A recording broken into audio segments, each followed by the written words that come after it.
હવે એડી પ્રવાહ, તો એડી પ્રવાહ કોને કહેવાય? તો અત્યાર સુધી આપણે એવું ભણી ચૂક્યા છે કે જો આ રીતનું એક આપણે ધારો કે ગૂંચળું લઈએ, બરાબર, એ ગૂંચળા સાથે ધારો કે આપણે ગેલ્વનમીટર જોઈન્ટ કર્યું, અહીંયાથી આપણે શું કરીએ, એક ગજ્જા ચુંબકને નજીક લાવીએ, દૂર લઈ જઈએ, એટલે એનાથી થતું શું હતું? તો એનાથી આપણે એમ કહી શકાય કે જો આ જે ગૂંચળું, આ જે ચુંબક છે એ ચુંબકનું તમે જ્યારે નજીક લાવો ને દૂર લઈ જાઓ તેમ આ જે કંઈ ગૂંચળું હતું એ ગૂંચળા સાથે સંકળાયેલા ફ્લક્સમાં ફેરફાર થાય ને વિચાલક બળ ઉત્પન્ન થાય. હજુ બાર હવે ઊંધી રીતે જોઈએ. જો આને જ્યારે આપણે એમ કીધું કે નજીક લાવ્યા કે દૂર લઈ ગયા, જેવા નજીક લાવ્યા એટલે શું થાય? તો એમ કહે કે આની સાથે સંકળાયેલા ફ્લક્સમાં ફેરફાર થયો. આનો ગુણધર્મ શું છે ખબર? ફ્લક્સમાં ફેરફારનો વિરોધ કરવાનો. હવે વિરોધ કેવી રીતના કરી શકે? વિરોધ કોને કહેવાય? તો વિરોધ એટલે આને વિરોધ નહીં કહેવાય, આને વિરોધ કહેવાય, બરાબર. એટલે જ્યારે આપણે એમ કહી શકીએ કે આને નજીક લાવીએ, ફ્લક્સમાં વધારો થયો, તો ફ્લક્સમાં વિરોધ ક્યારે કહી શકે? આનો વિરોધ ક્યારે થાય? આની ગતિનો વિરોધ કે અહીંયા બી n ઉત્પન્ન થાય. તો n ઉત્પન્ન થાય તો જ શું થશે? જો s ઉત્પન્ન થશે તો આમ થઈ જશે, n ઉત્પન્ન થાય તો આવું થાય. એટલે એ n ઉત્પન્ન કરવા માટે એ શું કરે? તો પોતાની અંદર પ્રેરિત વીજ ચાલક બળ ઉત્પન્ન કરે, અને એ વીજ ચાલક બળ એવી રીતના ઉત્પન્ન કરે કે જેથી આ બાજુ ચુંબકનો જો n હોય તો અહીંયા બી n જ ઉત્પન્ન થાય, એટલે આ દિશામાં પ્રેરિત વીજ ચાલક બળ કે પ્રેરિત પ્રવાહ ઉત્પન્ન કરે.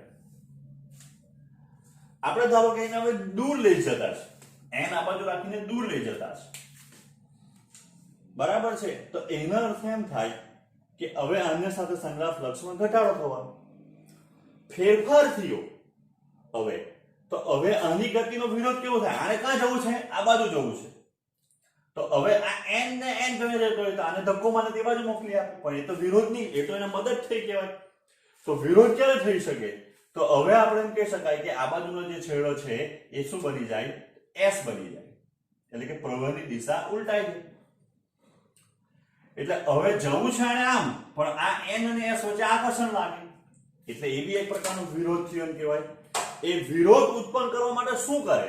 તો વિરોધ ઉત્પન્ન કરવા માટે અહીંયા વિદ્યુત એમ કહેવાય કે પ્રેરિત પ્રવાહ કે પ્રેરિત વીજ ચાલકો ઉત્પન્ન કરે. એટલે પ્રવાહ ઉત્પન્ન કરે, ને પ્રવાહ ઉત્પન્ન કર્યા પછી એ પોતાનું અહીંયા ચુંબકીય ક્ષેત્ર ઉત્પન્ન કરે, ને એ ચુંબકીય ક્ષેત્ર બંને જેવી રીતે આપણે કીધું બે n કે બે s નજીક લાવવા જાઓ, જ્યારે તમે ગજ્જા ચુંબકની અંદર આ n અને n ને નજીક લાવવા જાઓ તો આ બંનેનું ચુંબકીય ક્ષેત્ર જે છે એકબીજાને શું કરશે? અપા કરશે. બંનેનું જે ચુંબકીય ક્ષેત્ર છે એકબીજાને અપા કરશે. એટલે પેલો લેન્ઝનો નિયમ સાબિત કરવા માટે અથવા લેન્ઝનો નિયમ સાચો પડવા માટે એ શું કરે? કારણ કે અપા કરશે, વિરોધ કરે, ચુંબકીય ફ્લક્સમાં ફેરફારનો વિરોધ કરે. અને વિરોધ કરવા માટે એ શું કરે? તો પોતાની અંદર પ્રેરિત પ્રવાહ ઉત્પન્ન કરે, પ્રવાહ ઉત્પન્ન કરીને પોતાનું ચુંબકીય ક્ષેત્ર ઉત્પન્ન કરીને શું કરશે? તો વિરોધ કરે. હવે જો આ ગૂંચળું છે, એ ગૂંચળાની જગ્યા ઉપર હું અહીંયા એક વાહક પ્લેટ, ધારો કે કોપરની આ તકતી કે પ્લેટ છે, બરાબર, એને મૂકી દઉં. હવે આ n ને s, જ્યારે હવે શું થાય? તો અહીંયાથી આનું ચુંબકીય ક્ષેત્ર છે આપણને ખબર છે.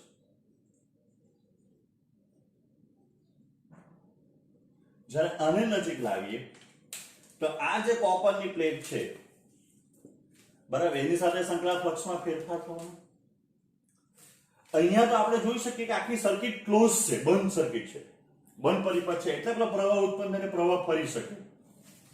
આ તો કેવું છે? ખુલ્લો પરિપથ કહેવાય એક રીતનો. અહીંયા કોઈ વાયર જોઈન્ટ કે આખો પરિપથ બંધ કરેલો નથી.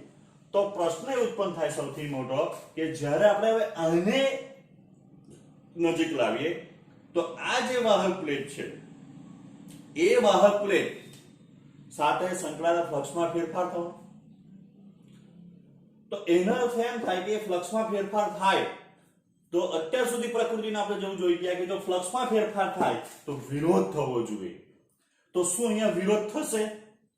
અહીંયા વિરોધ કરવા માટે શું કર્યું? તો આને પોતાની અંદર પ્રેરિત પ્રવાહ કે પ્રવાહ ઉત્પન્ન કર્યો ને પ્રવાહ ઉત્પન્ન કરીને પોતાનું ચુંબકીય ક્ષેત્ર નક્કી કર્યું, પોતાનું ચુંબકીય ક્ષેત્ર. અને પોતાના ચુંબકીય ક્ષેત્ર સાથે શું કર્યું એને? તો એમ કે પોતે વિરોધ નોંધાયો. તો અહીંયા તો કોઈ જાતની બંધ સર્કિટ છે જ નથી, બંધ પરિપથ છે જ નથી. તો શું અહીંયા વિરોધ થશે? વિરોધ થાય તો કેવી રીતના થવાનો? તો પછી જો વિરોધ ન થતો હોય તો આપણે લેન્ઝના નિયમમાં કે અત્યાર સુધી ભણી ગયા તેમાં આપણે શું કહે આવી રીતના ગૂંચળું કે બંધ પરિપથ હોય તો સાચું, બાકી નહીં ચાલે. પણ એવું નથી. વિરોધ એ પ્રકૃતિનો નિયમ છે, બરાબર છે. દરેક કંઈ સારું કરવા જાવ ને વિરોધ થાય, બરાબર. એટલે પ્રકૃતિના નિયમને સાચવી રાખવા માટે શું થાય? તો આ વાહક પ્લેટ છે. પહેલા આપણે શબ્દ પર ધ્યાન આપો તો વાહક પ્લેટ મેં શબ્દ યુઝ કર્યો. વાહક કેમ યુઝ કર્યો? તો વાહકનો શું ગુણધર્મ છે? વાહકનો ગુણધર્મ છે કે એની અંદર મુક્ત ઇલેક્ટ્રોન હશે. ને આપણે ત્રીજા ચેપ્ટરની બૂમ પાડતા છે કે મુક્ત ઇલેક્ટ્રોન કે વિદ્યુતભારની ગતિ એટલે શું આવે? ગતિ એટલે શું આવે? તો ગતિ એટલે જ વિદ્યુત પ્રવાહ. તો આની અંદર મુક્ત ઇલેક્ટ્રોન જે હશે એ મુક્ત ઇલેક્ટ્રોન શું કરવા માંડશે? તો એમ કે મુક્ત ઇલેક્ટ્રોન જે છે એ ગતિ કરે. પણ જો મુક્ત ઇલેક્ટ્રોન અસ્તવ્યસ્ત ગતિ કરે, મુક્ત ઇલેક્ટ્રોન જે છે એ અસ્તવ્યસ્ત ગતિ કરશે તો પ્રવાહ ઉત્પન્ન થાય. એવું આપણે ત્રીજા ચેપ્ટરમાં ભણી ગયા. તો હવે શું કરશે આપણે પોતાની અંદર? એવું તો શું ઉત્પન્ન કરે? એવું તો શું કરે કે જેથી જે પેલો વિરોધનો જે કુદરતનો નિયમ છે, પ્રકૃતિનો નિયમ છે એ જળવાય રહે. બરાબર. તો એના માટે આપણે જોઈએ આ પ્લેટને થોડીક મોટી કરીને. તો આપણી આ પ્લેટ છે અહીંયા. જ્યારે આપણે મેગ્નેટને એની નજીક લાવીએ, ચુંબકને, એટલે કે એના પ્લેટ સાથે સંકળાયેલા ફ્લક્સમાં ફેરફાર કરવા પ્રયત્ન કરતા છે આપણે. આ N ને આ S આપણે નજીક લાવતા છે, બરાબર.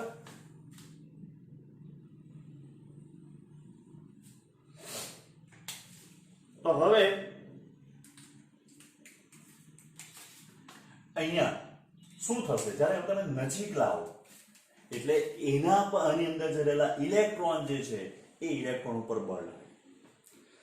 એ ઇલેક્ટ્રોન પર બળ લાગે એટલે હવે શું થાય? તો જો બરાબર ધ્યાનથી આપણે વિચાર કરીએ તો અહીંયાનું ચુંબકીય ક્ષેત્ર છે, તો અહીંયા બી ચુંબકીય ક્ષેત્ર આમ જ ઉત્પન્ન થવું જોઈએ.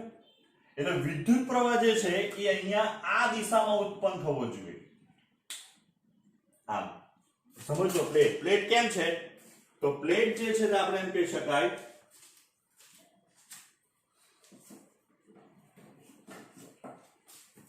પ્લેટ જે છે તે આમ મૂકેલી છે, બરાબર છે. ચુંબક જે છે તે આ બાજુથી આવતું છે, આમથી, બરાબર. સમજો, બરાબર. એટલે અહીંયાથી આપણે જોવા જઈએ, આ જગ્યાએ જો જોવા જઈએ આપણે તો અહીંયા વિદ્યુત પ્રવાહ કઈ દિશામાં ઉત્પન્ન થવો જોઈએ કે જેથી એનું મેગ્નેટિક ફીલ્ડ આ બાજુ આવે, આમ. એટલે આ બાજુ N બનવો જોઈએ ને આ બાજુ S બનવો જોઈએ, તો જ એની ચુંબકીય ડાયપોલ મોમેન્ટ કે મેગ્નેટિક ફીલ્ડ આ બાજુનું થાય. તો એના માટે જે પ્રવાહ જે છે એ પ્રવાહ આમ જોવા જઈએ તો કઈ ઘડીમાં? તો વિષમ ઘડીમાં ઉત્પન્ન થવો જોઈએ, આમ. તો જો પ્રવાહ વિષમ ઘડીમાં ઉત્પન્ન થવા જોઈએ તો તો ઇલેક્ટ્રોન જે છે એ શું કરશે? તો ઇલેક્ટ્રોન જે છે એની અંદર સમઘડીમાં ફરવા માંડે. તો એની વિરુદ્ધ દિશામાં આપણને વિષમ ઘડીમાં શું મળશે? પ્રવાહ મળે. જો આ પ્રવાહ પૂરતો હોય કે જો આને વિરોધ કરી શકતો હોય તો આવો એક રાઉન્ડ, જો ન પૂરતું એમ કહેવાય તો આવા ઘણા બધા રાઉન્ડમાં ઇલેક્ટ્રોન ફરવા માંડે આની અંદર. ઇલેક્ટ્રોન ને એની વિરુદ્ધ દિશામાં જે છે એ પ્રવાહનું નિર્માણ થાય, બરાબર છે. આ જે પ્રવાહ જે છે એને ગુજરાતી શુદ્ધ ગુજરાતીમાં ઘુમરી કહેવાય, ઘુમરી પ્રવાહ. એનો અર્થ થાય ઘુમર, ઘુમરી પ્રવાહ એટલે કે વમળયુક્ત. જે રીતના આપણે પાણીને ગોળ ગોળ ફેરવીએ તો જેવા વમળ થાય, તો એવા વમળયુક્ત આ પ્રવાહ જે છે, બરાબર છે. ને પ્રવાહ ઉત્પન્ન થવા પાછળનું કારણ શું? તો આ ચુંબકીય ફ્લક્સમાં ફેરફારને લીધે શું થાય? તો અમારેલા વિદ્યુતભારિત જે કણો છે કે ઇલેક્ટ્રોન છે એના ઉપર એવી જ દિશામાં બળ લાગે અને એને એવી જ દિશામાં ફરે કે જેથી આ ચુંબકીય ફ્લક્સનો વિરોધ થાય. હવે જો તમે આ જ પરિસ્થિતિની અંદર આ ચુંબકને દૂર લઈ જાઓ તો ઇલેક્ટ્રોન અત્યારે સમઘડીમાં ફરતા હતા તો ઇલેક્ટ્રોન તરત જ વિષમઘડીમાં ફરવા માંડે ને ઇલેક્ટ્રોન જો વિષમઘડીમાં ફરવા માંડે તો પ્રવાહ સમઘડીમાં ફરે બરાબર છે જો પ્રવાહ સમઘડીમાં ફરતો દેખાય જે બાજુથી આપણને એ બાજુનો છેડો S બની જાય એટલે ચુંબકને ફરી પાછો આકર્ષણ લાગે એટલે તો આપણે ચુંબકને તે બાજુ લઈ જાઓ તો S બની જાય નજીક લાવો તો N બની જાય S ને N કેવી રીતના ઉત્પન્ન થાય તો એમ કે અહીંયા આ જે પ્રવાહ જે છે એમાં ઇલેક્ટ્રોન જે છે ઇલેક્ટ્રોન સમઘડીમાં પડે પ્રવાહ વિષમઘડીમાં તો આ રીતનો જે પ્રવાહ ઉત્પન્ન થાય જ્યારે ઇલેક્ટ્રોન પોતે જ બંધગાળો રચે અને પ્રવાહ ઉત્પન્ન કરે બરાબર છે તો એ પ્રવાહને એડી પ્રવાહ કે એડી કરંટ કહેવાય એડી નો અર્થ શું થાય ઘૂમરી બરાબર છે ઘૂમરી પ્રવાહ ઉત્પન્ન થાય જેવી રીતે ભમરડી ઉત્પન્ન થાય તેવી રીતે ઘૂમરી પ્રવાહ ઉત્પન્ન થાય એટલે ઇલેક્ટ્રોન પોતાનો ગતિપથ જે છે એવી રીતના પસંદ કરે જે બંધ પરિપથ તરીકે વર્તે બરાબર છે એટલે કોઈ બી રીતે ચુંબકીય ફ્લક્સમાં ફેરફાર થાય ત્યારે ચુંબકીય ફ્લક્સમાં ફેરફાર થતામાં જો કોઈ વાહક આવી જાય તો એ વાહકની અંદર શું ઉત્પન્ન થાય આ એડી કરંટ ઉત્પન્ન થાય એ એડી કરંટ શા માટે ઉત્પન્ન થાય તો એડી કરંટના લીધે જ જે ચુંબકીય ફ્લક્સમાં ફેરફાર થતો છે એનો વિરોધ થાય કારણ કે વિરોધ થવા માટે બીજું ચુંબકીય ક્ષેત્ર ઉત્પન્ન થવું જરૂરી છે વિદ્યુત ક્ષેત્ર ચુંબકીય ક્ષેત્ર બીજાનો વિરોધ નહીં કરી શકે ચુંબકીય ક્ષેત્ર ચુંબકીય ક્ષેત્ર બીજાનો વિરોધ કરી શકે અને ચુંબકીય ક્ષેત્ર ક્યારે ઉત્પન્ન થાય જ્યારે પ્રવાહ ઉત્પન્ન થાય બરાબર છે ને પ્રવાહ ઉત્પન્ન કરવા માટે ઇલેક્ટ્રોન શું કરશે એવી દિશામાં પરિભ્રમણ કરે કે જેથી એની બંધ પરિપથના અથવા એના બંધગાળાની ગતિને લીધે એની વિરુદ્ધ દિશામાં પ્રવાહ એવી રીતના દિશામાં ઉત્પન્ન થાય કે જેથી શું થાય તેમ કે બધા બાહ્ય ચુંબકીય ફ્લક્સમાં જે ફેરફાર થતો છે એનો વિરોધ થાય હવે કેટલાક ઉદાહરણ દ્વારા આપણે સમજવાનો પ્રયત્ન કરીએ પ્રેક્ટિકલ દ્વારા કે એડી પ્રવાહ જે છે એ કેવી રીતના બીજી આપણે અમુક ઘટનાઓ પાછળ જવાબદાર છે હવે ઇલેક્ટ્રોમેગ્નેટિક ડેમ્પિંગ વિદ્યુત ચુંબકીય અવમંદન તો જો અહીંયા આપણે એક N ને S ગજ્જા ચુંબક મૂકીને ચુંબકીય સમાન ચુંબકીય ક્ષેત્ર ઉત્પન્ન કર્યું છે એની અંદર એક ધાતુની પ્લેટ જે છે તે દોલન કરે બરાબર ધારો કે આ અવાહક પ્લેટ છે તો એને દોલન કરાવો તો પહેલા તો એક વસ્તુ સમજો કે ડેમ્પિંગ કે અવમંદન આપણે ભણી ચૂક્યા છે 11મા ધોરણની અંદર કે જ્યારે ધીરે ધીરે ધીરે ધીરે ધીરે દોલનો ધીમા પડતા રહે બરાબર તમે સાદું લોલક કે સ્પ્રિંગને હવામાં દોલન કરો તો લાંબા સમય પછી બી ધીરે ધીરે ધીરે ધીરે હવાના અવરોધના લીધે બંધ થઈ જાય તો એને આપણે ડેમ્પિંગ કે અવમંદન કહેતા હતા તો અહીંયા જ્યારે આ પ્લેટ જે છે તે માની લે કે અવાહક છે તો અવાહક પ્લેટને તમે દોલન કરાવો તો જે રીતના નોર્મલ દોલન થાય એ રીતના દોલન કરશે કારણ કે અવાહકની અંદર કોઈ આપણે કહેવાય મુક્ત ઇલેક્ટ્રોન હોતા નથી પણ હવે જ્યારે આપણે કે આ વાહક પ્લેટ હોય ધારો કે તાંબાની લોખંડની એવી સ્ટીલની પ્લેટ છે તમે જ્યારે એને દોલન કરાવો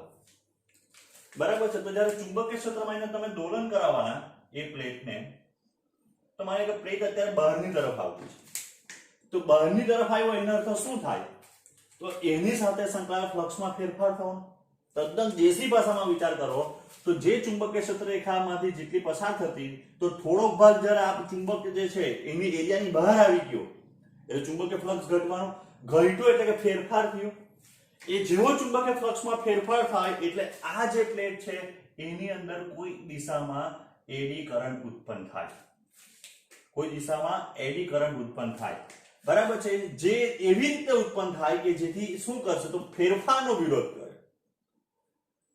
બરાબર છે હવે આપણે એવું ભણી ચૂક્યા છે કે F = I L cross B બરાબર છે તો I L cross B જે આપણને એમ કહી શકાય કે એ પ્રમાણે જો વિદ્યુત પ્રવાહ ઉત્પન્ન થાય બરાબર છે ચુંબકીય ક્ષેત્રમાં વિદ્યુત પ્રવાહ આધારિત ખંડ આવી જાય તો હવે જ્યારે આપણે એમ કહી શકીએ અને આ બહારની બાજુ આવતું હોય કે જ્યારે તો એના પર બળ કઈ દિશામાં લાગશે અંદરની બાજુ એટલે કે ફેરફારનો વિરોધ થવો જોઈએ બરાબર છે તો અત્યારે ફેરફાર કર્યો છે તો ફેરફાર આપણે એમ કહીએ કે બહારની તરફ આવો તો ચુંબકીય ફ્લક્સ ઘટતું છે તો બળ કઈ દિશામાં લાગતો હોવું જોઈએ કે જેના ફેરફારનો વિરોધ થાય તો એમ કે અંદરની બાજુ જે ફ્લક્સ વધે ધારો કે હવે એ અંદરની બાજુ ગતિ કરવા માટે પ્લેટ તો જ્યારે પ્લેટ અંદરની બાજુ ગતિ કરે ત્યારે શું થાય તો જ્યારે હવે પ્લેટ એમ કે અંદરની બાજુ જાય ત્યારે ફ્લક્સમાં ફેરફાર થયો તો ફ્લક્સમાં જ્યારે ફેરફાર થાય હવે તો એનો વિરોધ થવો જોઈએ તો અંદર એડી કરંટની દિશા તરત જ ઉલટાઈ જાય તો એડી કરંટની દિશા તરત જ ઉલટાઈ જાય એટલે બળ હવે દિશા અંદરની તરફ બળ કઈ દિશામાં લાગે બહારની બાજુ લાગે એટલે જો આની દિશા બહારની બાજુ હોય તો પ્રવાહની દિશા એવી ઉત્પન્ન થાય કે જેથી બળ અંદરની બાજુ લાગે બરાબર, પ્લેટની દિશા અંદરની તરફ હોય તો બળ કઈ બાજુ લાગે? બહારની બાજુ. એક્ઝેક્ટ કોના જેવું થયું? તો જો આપણે યાદ કરો તો ક્લાસમાં એક વખત આપણે કીધેલું કે એક વ્યક્તિ સ્કૂટર પર જતો હોય ટોપી પહેરીને, તો ટોપી ઉડી જાય જો વધારે જોરમાં જાય, તો એ આ બાજુ જતો હોય તો પવન એને આ બાજુ લાગે, ને એ આમ જતો હોય તો પવન એને આમ લાગે. એટલે હંમેશા કોઈ બી દિશામાં જાઓ ટોપી તો ઉડી જાય. ટોપી ઉડવાનું કારણ હવાનો અવરોધ છે કે હવા દ્વારા લાગતું બળ. તો એને કારણે શું થાય? તો એ હવાનો અવરોધના લીધે ધીરે ધીરે દોલન ધીમા પડતા હતા. તો અહીંયા જે એડી કરંટ જે ઉત્પન્ન થાય એ એડી કરંટની દિશા હંમેશા એવી જ હોય કે જેથી ફેરફારનો વિરોધ થાય. તો ફેરફારનો વિરોધ એટલે જ્યારે જો બહારની બાજુ આવતી હોય પ્લેટ, બરાબર છે, તો પ્લેટ જ્યારે બહારની બાજુ આવે ત્યારે શું થાય? તો હવે એમ કહે કે એડી પ્રવાહ એવી દિશામાં જ ઉત્પન્ન થાય કે ફેરફારનો વિરોધ, તો ફેરફારમાં ઘટાડો છે તો એનો વિરોધ એટલે વધારો, એટલે અંદરની બાજુ બળ લાગે. પ્લેટ અંદરની તરફ ગતિ કરવા માટે એડી પ્રવાહની દિશા ઉલટા જાય જેથી બળ બહારની બાજુ લાગે. એટલે હંમેશા ગતિની વિરુદ્ધ દિશામાં જ બળ ઉત્પન્ન થાય, બરાબર છે, ને એને લઈને ધીરે ધીરે દોલન જે છે તે બંધ થઈ જાય. ઘણી વખત તો સ્ટ્રોંગ મેગ્નેટિક ફિલ્ડ હોય ને અહીંયા, તો એક જ વખત તમે દોલન આમ કરો તો હવામાં અડધરવી લટકી રહે પ્લેટ, કારણ કે એના પર બળ લાગે તરત તો સ્ટોપ થઈ જાય. બરાબર, આનું એક બહુ બેસ્ટ ઉદાહરણ છે. જો મને વિડીયો મળે તો સાથે એટેચ બી કરા એવું કઈ. તો ધારો કે આપણે એમ કહી શકાય કે અહીંયા આ સ્લાઇડિંગ જેવું છે, એના ઉપર આ એક પ્લેટ છે, એ સરકતી છે, બરાબર છે. આ બીજી એવું છે સેમ, બીજી સેમ પ્લેટ છે એવી એના ઉપર સરકતી છે. જરા કલરફુલ કરીએ આપણે. આ પ્લેટ છે, બરાબર, પણ બેમાંથી એક પ્લેટ જે છે, તો ધારો કે આ પ્લેટ જે છે એને આપણે ચુંબકીય ક્ષેત્રમાં મૂકી દઈએ, અથવા અમુક પછી ચુંબકીય ક્ષેત્ર છે એમ વિચાર કરો, ને આ પ્લેટ જે છે તે એમ નોર્મલ છે. તો હવે જ્યારે તમે બંનેને એક સાથે છોડશો તો શું થશે ખબર? તો એક સાથે તમે જ્યારે છોડશો ને તો આ તો એની જાતે જ નીચે આવવાની જોરમાં. એ નીચે હાથ મૂકો તો વાગે, કપાઈ બી જાય. પણ આ જે પ્લેટ જે છે ને જેવી નીચે આવવા જશે તો શું થશે? એના ચુંબકીય ફ્લક્સમાં ફેરફાર થવાનો. ચુંબકીય ફ્લક્સમાં ફેરફાર થવાનો, તેની ગતિ કઈ બાજુ છે? અત્યારે નીચેની બાજુ. તો અત્યારે એના પર બળ કઈ દિશામાં લાગશે? ઉપરની બાજુ. એટલે આ ધીમો પડી જશે આ. એટલે આનો જો પ્રવેગ લખવો હોય તો આનો પ્રવેગ a બરાબર g, જ્યારે આનો પ્રવેગ જો લખવો હોય a લેસ ધેન g. અહીંયા ઘટાડો થશે, એકદમ ધીમે અને સ્મૂથલી નીચે આવશે. કારણ કે એના ઉપર આના પર ખાલી માત્ર mg જ બળ લાગતું છે, આના ઉપર નીચે mg તો લાગતું જ છે, તો ઉપર જે રીતે આપણે ઉપલાવક બળ લાગતું હતું ને એ રીતનું અહીંયા એડી પ્રવાહને લીધે બળ લાગવાનું. એટલે કારણ કે આની અંદર શું થશે? એડી કરંટ ઉત્પન્ન થાય, ને એડી કરંટ એવી દિશામાં જ ઉત્પન્ન થાય જેથી એની ગતિનો કે ફેરફારનો વિરોધ કરે. ફેરફાર કેમ થતો છે? આની ગતિને લીધે, તો એનો વિરોધ થવો જોઈએ. એટલા માટે બળ અને એમ છે તો આનો પ્રવેગ જે આવે એ લેસ ધેન g આવે. બીજું સરસ ઉદાહરણ છે તે જોઈએ.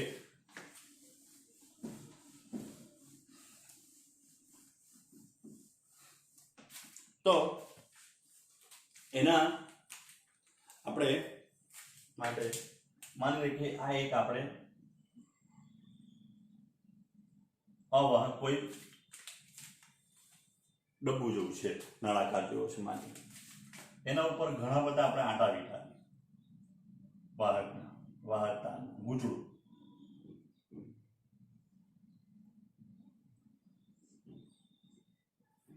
એની સાથે બેટરી જોડીએ, એક કળ મૂકીએ, બરાબર છે. આની ઉપર આપણે એક અત્યંત પાતળી તકતી મૂકીએ, ડીશ વાહક એકદમ હલકી, બરાબર છે. મૂકવાના એટલે અલગ એના પર મૂકી દીધેલી છે આપણે એમાં. હવે જેટલો આપણે આ કળ બંધ કરીએ ને, પ્રયોગ શું કહેશે? પ્રયોગ શું છે? એનું અવલોકન શું છે? તો આ જેવી આપણે કળ બંધ કરીને પ્રવાહ ઉત્પન્ન થાય, પ્રવાહ ઉત્પન્ન થયો એટલે શું થયો? અહીંયા n બની જાય. બીજું, આ જે વાહક છે જ્યારે પ્રવાહ બંધ હતો ત્યારે આ વાહક પ્લેટ સાથે સંકળાયેલ ફ્લક્સ કેવું? 0. જેવો પ્રવાહ ઉત્પન્ન થયો એટલે માની લે કે અહીંયા n ઉત્પન્ન થયું, બરાબર છે. તો આપણે જે ભણી ચૂક્યા છે કે જ્યારે કે આ પ્લેટ હતી, પ્લેટની નજીક તમે કોણ લાવો તો n લાવો તો આ બાજુ બી કોણ બની જાય? n. તો આ તકતીની નીચે જે છે નીચેનો ભાગ n બને, ઉપરનો ભાગ s બને. અને આ n અને નીચેનો જે તકતીનો n બને એ વચ્ચે અપાકર્ષણ લાગે, તકતી જે છે તે જોરમાં ઉડી જશે. પવન આમ ટૂંકી ઉડી જાય ને તેમ જોરમાં ઉડી જશે. એના માટે આ થોડું સ્ટ્રોંગ મેગ્નેટિક ફિલ્ડ ઉત્પન્ન થવું જોઈએ ને તકતી અત્યંત પાતળું હોવી જોઈએ, કારણ કે એના પર જે બળ લાગે ને વજન બળ કરતા ઘણું બધું વધારે હોવું જોઈએ, તો જ એ ઉડી જશે. એટલા માટે મેં કીધું કે તકતી જે છે તે અત્યંત પાતળી હોવી જોઈએ. બરાબર છે. કેવી રીતના પાછું જો સ્લો મોશનમાં જો તો સમજાવું. અહીંયા પ્રવાહ ચાલુ કરો, પ્રવાહ ચાલુ કર્યા પછી શું થશે, અહીંયા ચુંબકીય ક્ષેત્ર ઉત્પન્ન થવાનું. આ તકતીમાં પહેલા ચુંબકીય ક્ષેત્ર હતું નહીં હતું, હવે ચુંબકીય ક્ષેત્ર છે તો છે, એટલે એની સાથે સંકળાયેલા ફ્લક્સમાં ફેરફાર થયો તો થયો. ફેરફાર થયો એટલે વાહક જ્યારે કોઈ પણ વાહક બદલાતા જતા ચુંબકીય ક્ષેત્રમાં આવવાનું, એટલે શું થાય તો બદલાતા જતા ચુંબકીય ક્ષેત્રમાં આવે એટલે એની અંદર એડી કરંટ ઉત્પન્ન થાય. એડી કરંટ હંમેશા એવી દિશામાં ઉત્પન્ન થાય જેથી એ ચુંબકીય ફ્લક્સના ફેરફારનો વિરોધ કરે. એટલે સાદી ભાષામાં બોલ્યું તો આ જે ગુચડું કે સોલેનોઇડ જે છે એમાં નીચે અહીંયા જો n બને તો તકતીની નીચે બી જે છે એમાં બી n જ બનવાનો, એટલે n વચ્ચે અપાકર્ષણ લાગે એટલે તકતી ઉડી જાય. બરાબર. હવે એડી પ્રવાહ ઘટાડવાનો ઉપાય જોઈએ. તો જો એક વાત બીજી કરું પહેલા કે ધારો કે આ એક આપણી પાસે લોખંડનો લંબઘન જેવો એક બ્લોક છે, બરાબર. એના ઉપર હું વાહક તારનો ગુચડો વીંટાળું ને પછી હું એની સાથે એસી જોઈન્ટ કરું, તો આ બ્લોકમાં જે છે એ એડી પ્રવાહ ઉત્પન્ન થશે. કેવી રીતના તે સમજાવું. એસી માં શું છે ખબર, તો આપણે આના પછીનો ચેપ્ટર જોવાના છે. એસી ની અંદર પ્રવાહ જે છે ને એ સમય સાથે બદલાય.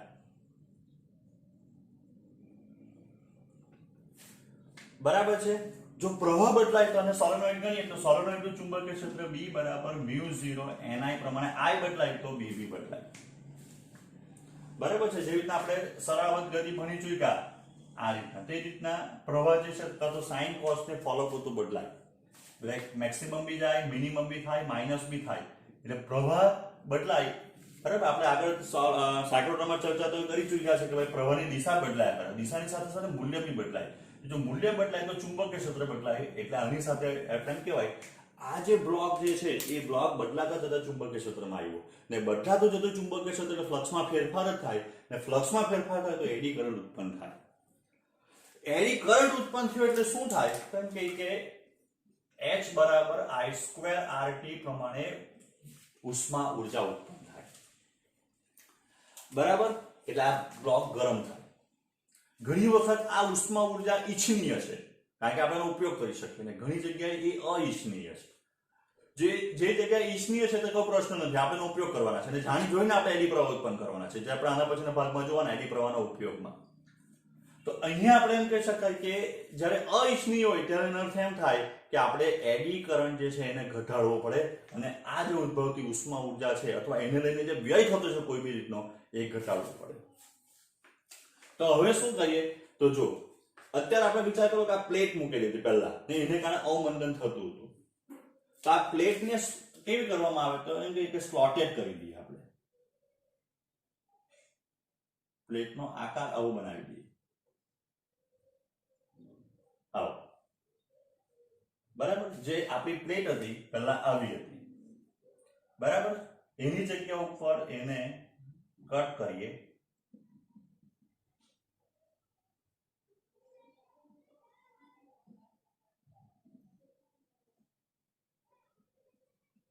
અને આવીએ. આનાથી થશે શું, તો આનાથી આપણે એમ કહેવાય કે આ ઇલેક્ટ્રોન પરિભ્રમણ જે છે એ પરિભ્રમણનો માર્ગ વધી જવાનો. જે પહેલા આમ ફરતું હતું ને જેમ લંબાઈ વધશે તેમ અવરોધ વધશે ને અવરોધ વધે તેમ શું થાય, પ્રવાહ ઘટશે. એટલે એને સ્લોટેડ બનાવવામાં આવે.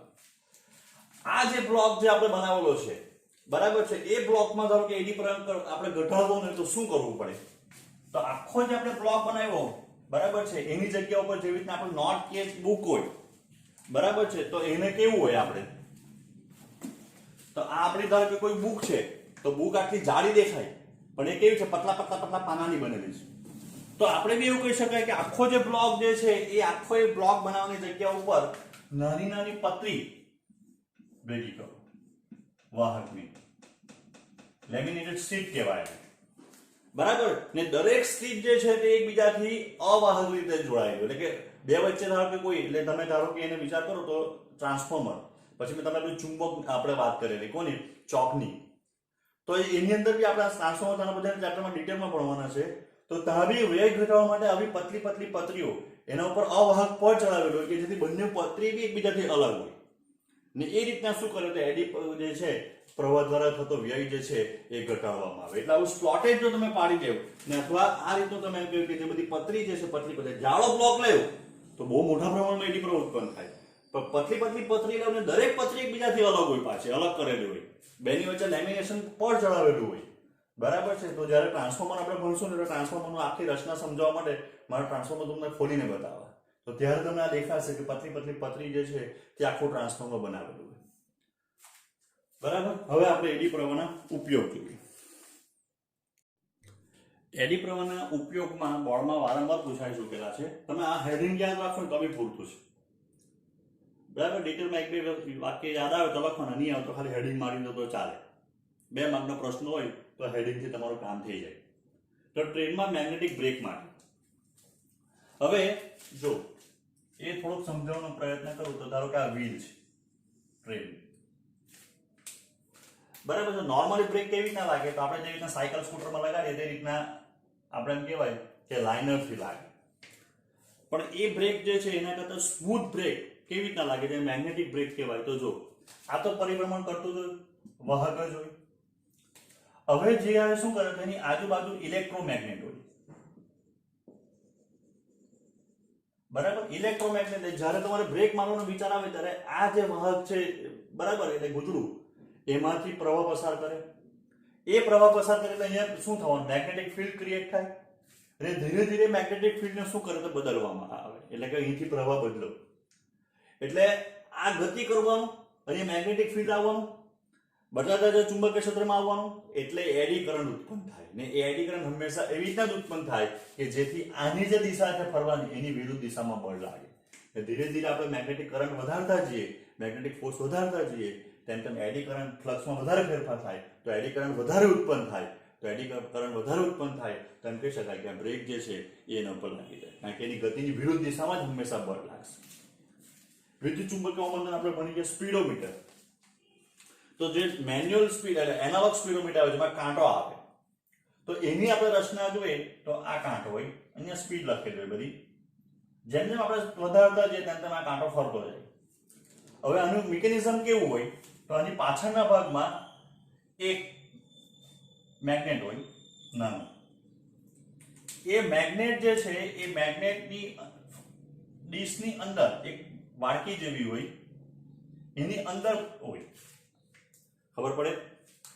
એટલે જો આપણે જોઈએ આ રીતનું નાનું મેગ્નેટ, બરાબર, ને આ મેગ્નેટ સાથે એક તાર જે હોય એ આપણે ધારો કે 2 વ્હીલર હોય તો આગલા વ્હીલ સાથે જોડેલું હોય. તમે જો આગલા વ્હીલમાં એક વાયર આવેલો હોય, એ વાયરનું મિકેનિઝમ કેવું હોય કે જેમ આપણું ટાયર વધારે જોરમાં ફરે ને તેમ શું થાય તો એમ કહે કે આ જે છે એ મેગ્નેટ આ વાહકની ડ્રમ જેવી હોય, તકતી જેવી હોય તેની અંદર જે ફરે, એટલે તમે જેટલી સ્પીડમાં સ્કૂટર ચલાવો એટલી સ્પીડમાંથી આ મેગ્નેટ જે છે તેની અંદર ગોળ ગોળ ફરે, એટલે આ જે તકતી સાથે સંકળાયેલો ફ્લક્સ બદલાવાનો એ વાહક છે, તો એમાં એડી કરંટ ઉત્પન્ન થાય અને આ બે વચ્ચે બળ લાગવાથી તકતી જે છે તે ધીરે ધીરે ફરવા માંડે. આ તકતી શું થાય તો ધીરે ધીરે ફરે ને એ તકતી સાથે આ વાયર જોઈન્ટ કરેલો, આ કાંટો જોઈન્ટ કરેલો હોય, એટલે તકતી જેમ જેમ ફરવા માંડે તેમ તેમ જે છે શું થાય તેમ કહે કે એવું જ સિદ્ધાંત ઇલેક્ટ્રિક મીટરમાં હોય. ઇન્ડક્શન ભઠ્ઠી, તો ઇન્ડક્શન ભઠ્ઠી કેવી રીતના વર્ક કરે તો આ એક વાહક ક્રુસિબલ, ક્રુસિબલ એટલે કે જેની અંદર આપણે કોઈ વસ્તુ મૂકીને ગરમ પીગાળવાનો હોય ધાતુના, એટલે ધાતુને પીગાળવા માટે મોટે ભાગે ઉપયોગ થાય આનો. એની આગળ અહીંયા એસી જોડેલું હોય. આપણે અત્યારે ચર્ચા કરી કે એસી કરંટ એ હંમેશા બદલાતું જતું ચુંબકીય ક્ષેત્ર ઉત્પન્ન કરે, એટલે આ જે વાહક ભઠ્ઠી જે છે આપણી, આ જે ક્રુસિબલ જે છે આપણું, આ એ જાડી દીવાલનું હોય, એટલે એની અંદર શું થાય તો એની અંદર આ બદલાતું ચુંબકીય ક્ષેત્રને લીધે આ વાહકમાં ની ફરતે બદલાતું ચુંબકીય ક્ષેત્ર આવી ગયું, એટલે આ જે તમારી ક્રુસિબલ હતી, વાહક આવ્યો આમ, બરાબર છે. એમાં મોટા પ્રમાણમાં એડી પ્રવાહ ઉત્પન્ન થાય, ને જેમ મોટા પ્રમાણમાં એડી પ્રવાહ ઉત્પન્ન થાય તો આપણે ભણી ગયા છે કે I²RT પ્રમાણે ઉષ્મા ઉર્જા, એટલે બહુ મોટી ઉષ્મા ઉર્જા ઉત્પન્ન થાય એટલે આ ક્રુસિબલ આખું ગરમ થાય તો એમાં અંદર આપણે ધાતુના ટુકડા મોકલવા હોય, એવી એને ગલન બિંદુ કરતા વધે તો એ પીગળી જાય. ધાતુમાંથી એકબીજાને છૂટી પાડવા માટે, કાચી ધાતુમાંથી ખનિજ છૂટો થાય, ખનિજમાંથી ધાતુ છૂટી પાડવા માટે ઘણી વખત આ જે છે એનો ઉપયોગ થાય આ રીતનો. Applications of eddy currents. Induction furnace. In an induction furnace, very high temperature can be produced by producing large eddy currents. The high frequency eddy currents are preferred because of the reason that the heating effect of current is proportional to the square of the frequency of the current. Speedometer. In the speedometer of an automobile, a small magnet is geared to the main shaft of the vehicle and it rotates according to the speed of the vehicle. The magnet is mounted in an aluminium cylinder with the help of hair springs. When the magnet rotates, it produces eddy currents in the drum. Due to the effect of eddy currents, the drum tries to oppose the motion of the rotating magnet. In turn, the drum experiences a torque and gets deflected through certain angle. A pointer attached to the drum moves over a calibrated scale, which directly indicates the speed of the vehicle. Induction motors. A rotating magnetic field is produced by means of two single-phase currents. A metallic rotor placed inside the rotating magnetic field starts rotating due to large eddy currents produced in it. These motors are commonly used in fans. Deadbeat galvanometers. The oscillations of a moving coil galvanometer generally take a long time to die out. Now, if the coil of the galvanometer is wound on a metallic frame made of copper or aluminium, the movement of the coil come to rest in a very short time. That is, galvanometer can be made dead beat. This will happen due to the production of eddy currents in the metallic frame. Electromagnetic damping. Here, the oscillations of a moving coil galvanometer take a long time to die out. The oscillations of the coil of a galvanometer can also be stopped by short-circuiting the two ends of the coil through a tapping key. When the key is pressed, the coil circuit is closed and the eddy currents are produced due to the motion of the coil inside the magnetic field produced by the magnet of the galvanometer. Due to Lenz's law, the direction of eddy currents is such that it opposes the oscillations of the coil. Diathermy. In the natural sciences, the term diathermy means electrically induced heat and is commonly used for muscle relaxation. It is also a method of heating tissue electromagnetically for therapeutic purposes in medicines. Electric diathermy uses high-frequency alternating electric or magnetic fields, sometimes with no electrode or device contact to the skin, to induce gentle deep tissue heating by induction or eddy currents. In this treatment, no tissue is ordinarily damaged. Energy meters. An electric meter or energy meter is a device that measures the amount of electrical energy consumed by a residence, business, or an electrically powered device. Electric meters are typically calibrated in billing units, the most common one being the kilowatt hour. Periodic readings of electric meters establishes billing cycles and energy used during a cycle. In energy meters, the armature coil carries a metallic aluminum disc which rotates between the poles of a pair of permanent horseshoe magnets.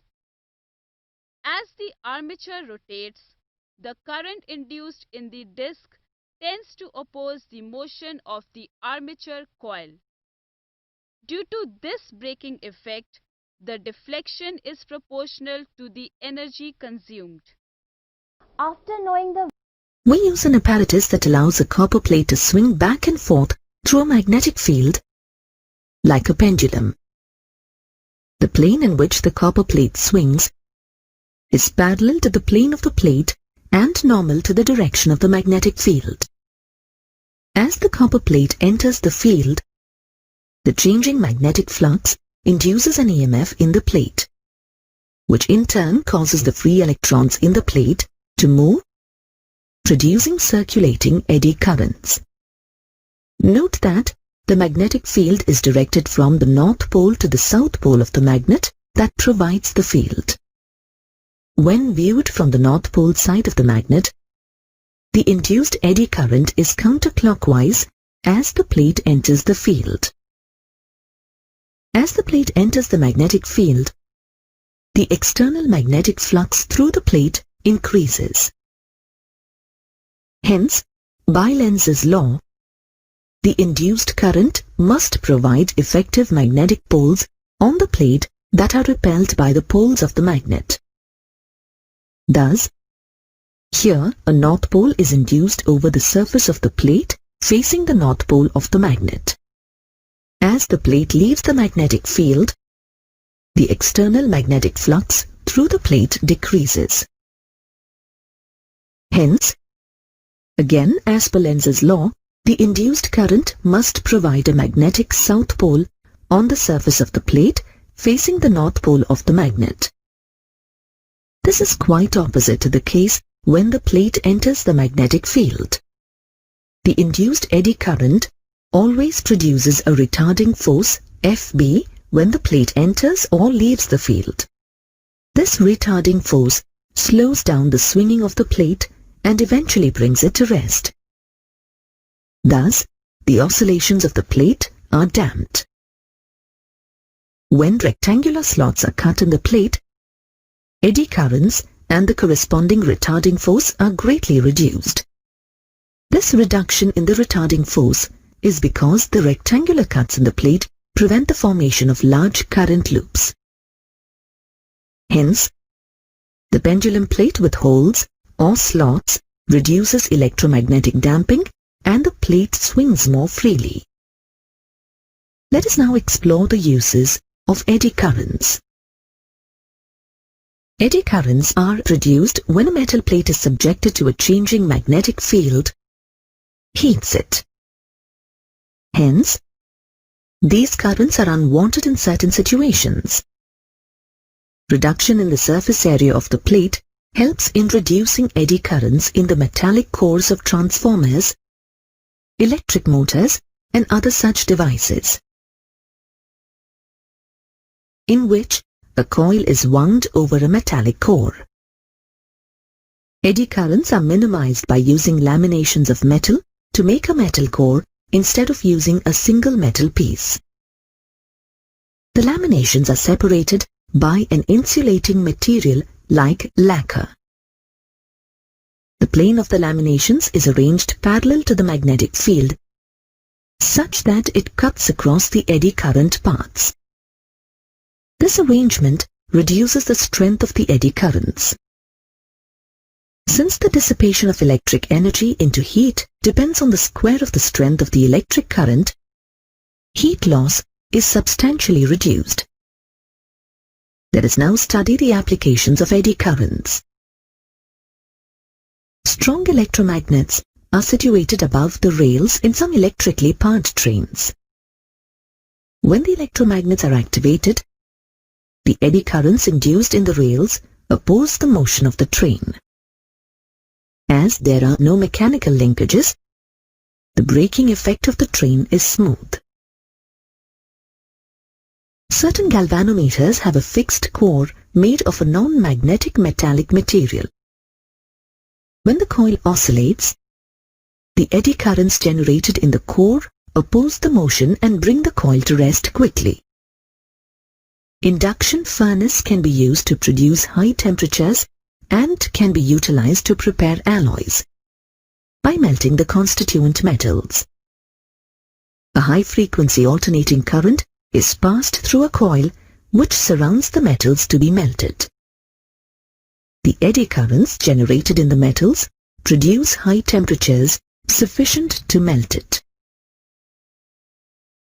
The shiny metal disc in the analog type electric power meter rotates due to eddy currents. Electric currents are induced in the disc by magnetic fields produced by the sinusoidal varying currents in the coil.